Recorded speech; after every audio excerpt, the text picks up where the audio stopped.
children in terms of having their school life interrupted, having their physical activity interrupted, and having to deal with the prospect of a world that is much less safe than they might have perceived before the pandemic. So I think when I mentioned before social forces driving mental health, I think that's an excellent example.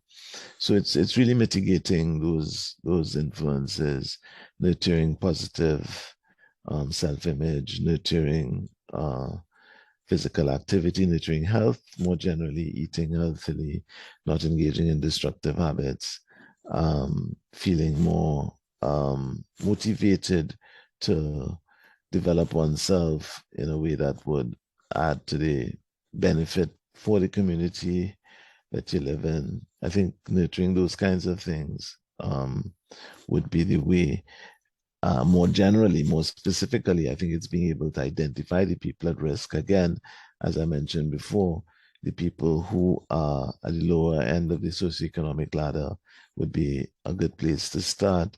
And people who've experienced trauma, people who've been exposed to trauma, I think would be another place where we could identify at-risk populations and provide specific services to assist them in negotiating the risks that they've been exposed to.